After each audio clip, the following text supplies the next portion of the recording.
Un montage panoramique avec Photoshop, c'est super simple, c'est beaucoup plus simple qu'on le pense. On ouvre Photoshop, on va dans Fichier ou Files, on va faire Automatisation ou Automate, Photo Merge, et là, on va choisir les fichiers, inspecter, Browse, Bureau, Marie, Panoramique. Ici, je sélectionne tout, je fais Ouvrir. Voilà, il a sélectionné les photos. Photoshop va savoir, ce qu'il est assez intelligent, que c'est des photos qui suivent par rapport à l'heure à laquelle la photo a été prise.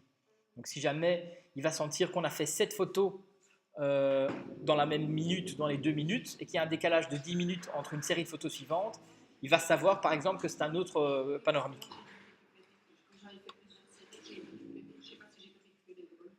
Ah, alors là, oui, là tu peux les faire manuellement. Mais quand on fait des séries, par exemple, là il fait tout seul. Au niveau réglage, donc il y a principalement deux réglages à faire, c'est tout con.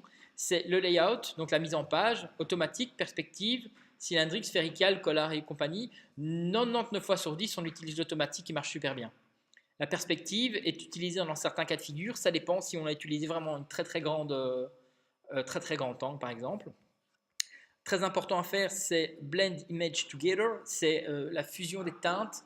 Parfois, il y a un petit décalage au niveau de teinte quand on fait un panoramique parce qu'il y a un petit changement de lumière dans le ciel, un truc comme ça. Il y a un petit décalage, un léger. Là, on fait Blend Image Together, ou fusion des teintes, on va dire. Et ça va harmoniser les images entre elles. Vignette Removal et Geometric Destruction Correction. Pourquoi? Comment? Alors, ces deux options-là, on les active dans ce cas-ci parce qu'on a des fichiers bruts qui viennent directement du boîtier qui n'ont pas été corrigés. Chaque boîtier, chaque optique va avoir des déformations propres. On travaille au grand angle, il y a une déformation sphérique. On travaille avec un boîtier qui va créer un peu de vignettage, qui va créer un peu d'aberration chromatique. En fait, si jamais on a traité à l'avance ces fichiers RAW dans Lightroom, par exemple, ou dans un autre programme pour les passer de RAW à du JPEG ou à du TIFF, elles ont été, par exemple, corrigées au niveau des perspectives, des déformations, des corrections. Ici, dans le cas de la manipulation, ici dans Photoshop, elles sont brutes, elles ne sont pas corrigées. Donc, en cochant ces options, on va automatiquement enlever le vignettage. Donc le vignettage, c'est les petits bords qui sont un peu plus sombres de l'image, parce que c'est des déformations optiques qui sont inhérentes quasiment à toutes les optiques. En fonction de la qualité, elles sont plus ou moins là. C'est pas forcément vilain, mais dans le cadre d'un panorama, si jamais les photos mis bout à bout, elles sont plus sombres au centre, au bord qu'au centre, quand on va les coller bord à bord, bah, ça va être sombre, clair, et il y aura un problème à ce niveau aussi. Et la correction des déformations de géométrie, la dernière option, c'est ça qui va corriger les défauts des optiques inhérentes au niveau coussinet ou barillet. Est-ce qu'il y a un gonflement ou un rétrécissement? Une fois qu'on a coché ces options, on fait OK et on va boire un café en fonction du nombre d'images et de la résolution. Donc là, il va ouvrir toutes les images qu'on a choisies, il va les analyser et il va essayer tout seul, vous voyez, il travaille, il va essayer tout seul de composer une image. Et voilà, on voit ici sur le côté, il crée en fait, il additionne les calques. Et à la fin, quand il a additionné, je crois qu'il y avait 7 photos, je pense, dans ce cas-ci, il va juste il va vous montrer les calques avec des masques et il va vous montrer ce qu'il a gardé avec une photo composée de chacun de ces petites choses. Mais en fait, on n'a pas fait un truc, mais du coup, il fallait faire ça au 50 mm. Oui, non, ça dépend. Non, ça pose pas de problème. Parce qu'il y a beaucoup de panoramiques à 360 degrés, des trucs comme ça, qui sont faits au fisheye, donc si on fait à l'ultra grand angle. Le fait de travailler au 50 mm, ça donne moins de déformation, mais Photoshop, de toute manière, les corrige à ce niveau-ci. Le problème de travailler au grand angle ne va pas détériorer la qualité du panoramique.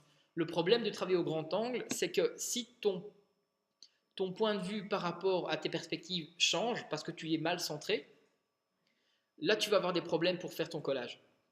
Mais on ne va pas faire un panoramique à 200 mm par exemple. On va travailler plutôt dans le grand angle. Mais 50 mm tu peux, mais au-delà ça commence à être difficile parce que du coup il faut faire beaucoup d'images. Et par rapport au point de vue et à la perspective, je vous avais montré, je pense la fois passée, qu'on essaie pour du panoramique de se baser et de tourner autour du point nodal et pas autour de l'appareil. Vous vous rappelez le principe? En gros, le point nodal, c'est le point où les lumières vont se croiser pour retourner vers le capteur. C'est l'équivalent du point de fuite dans une image. Toutes les lumières vont se croiser dans un faisceau centré et après se décroiser pour aller sur le capteur. L'endroit où ça se croise, ça s'appelle le point nodal. Et ce point nodal, c'est à partir de ce point nodal-là qu'on va faire une rotation pour avoir le moins de changement au niveau du point de vue de la perspective. Et voilà, il a fait son petit taf, ça n'a pas trop lourd, ça a été. Ici, on va voir, on peut afficher l'image à 100%, par exemple.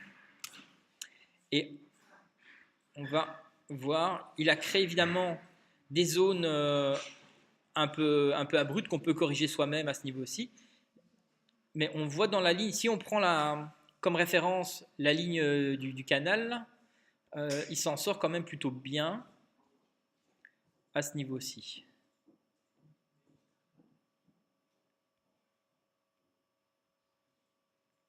C'est souvent là où les programmes de montage foirent un peu. Hein.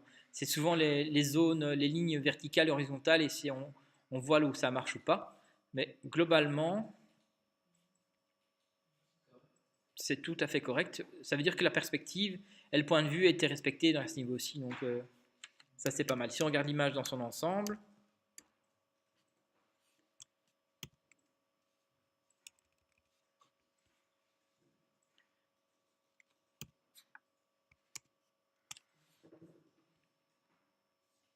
ouais, c'est tout à fait, nickel. Hein.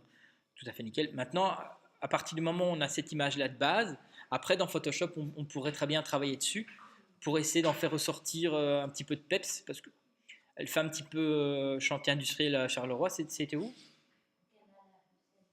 Ouais, voilà, c'est ça. Canal de Bruxelles et chantier industriel à Charleroi, même combat. Techniquement, elle est réussie. Le cadre est agréable, mais c'est le cadre qui était un petit peu gris, un petit peu terne. Hein. Donc là, on pourra après Photoshop aussi, pas aujourd'hui, mais on va rebosser dessus pour lui donner un peu de peps. Quoique, on peut très bien le faire aujourd'hui. Hein. Allez, on va le faire aujourd'hui. Tiens, merde. C'est quoi cette histoire hein donc, allez, par rapport au panorama, pour vous montrer encore une dernière chose, et puis après je vais arrêter la vidéo pour faire un petit peu de retouche. On a ici donc les 7 calques, et on peut voir qu'en fait Photoshop, il a créé son image comme ça. Donc il a pris une portion, et il a gardé une portion qui complète, qui complète, qui complète, qui complète, qui complète, qui complète. C'est comme ça qu'il va travailler. Il va vraiment repérer des repères, des éléments clés, et il travaille très très bien à ce niveau-ci. Il y a d'autres programmes qui vont être plus performants, comme Autopano Pro ou Gigapan, ou Gigapano, un truc comme ça, qui vont permettre de placer des points clés pour dire attention, ça, respecter la ligne d'horizon, parce que parfois il y a des effets d'optique qui se créent aussi. Mais bien souvent, Photoshop se démerde assez bien. Si on ne fait pas du panoramique de manière intensive ou professionnelle, ça ne sert à rien de se casser le cul à installer un deuxième programme. Photoshop le fait franchement très très bien à ce niveau aussi.